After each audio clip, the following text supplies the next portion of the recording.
La République du Congo est dorénavant dans le carré restreint des pays producteurs et exportateurs du gaz naturel liquéfié. Les activités de production de ce projet, porté par Eni Congo, sont opérationnelles depuis décembre 2023 avec le premier bateau de liquéfaction du gaz naturel immobilisé dans la capitale économique. Le sujet était au centre d'un échange entre la délégation de cette société et le ministre des Hydrocarbures. Oui, au centre de notre entretien, bien sûr, c'était le projet GNL. Je pense que tout le monde connaît maintenant ce projet. On est arrivé à la start-up, donc au démarrage de la production. Comme on a communiqué à toute la presse le 28 décembre, on a réussi à faire l'introduction des hydrocarbures dans le plan. Et maintenant, le plan a commencé sa production. Donc, on a partagé avec le ministre le succès de ce projet, le démarrage à l'heure de ce projet et les prochaines phases qui vont avoir une croissance de la production à partir déjà de 7 mois pour arriver à la deuxième phase de 2025 où on aura un deuxième bateau de liquéfaction.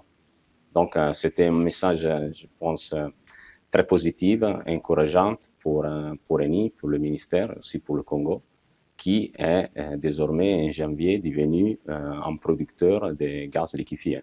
Le projet va atteindre à partir de l'année prochaine une capacité de production de 3 millions de tonnes par an, soit environ 4,5 milliards de mètres cubes par an. Financé à hauteur de 360 milliards de francs CFA par Eni Congo, ce projet vise à satisfaire les besoins nationaux en matière de gaz liquéfié, y compris à diversifier les offres énergétiques d'Eni. L'actuel bateau de liquéfaction, il a une capacité de 0,6 millions de tonnes par année de gaz. Et on est déjà en train de construire le deuxième bateau d'une capacité de 2,4 millions de tonnes par année. Donc on aura, à partir de la fin de 2025, une capacité totale de 3 millions de tonnes par année de gaz liquéfié. Donc c'est une capacité importante. La commercialisation des produits gaziers est inscrite dans les perspectives budgétaires de l'État cette année. Pour rendre plus productif le secteur, le ministère des Hydrocarbures s'est doté d'une direction générale de la valorisation du gaz. Le prochain défi est l'adoption du code gazier en gestation dans le pays.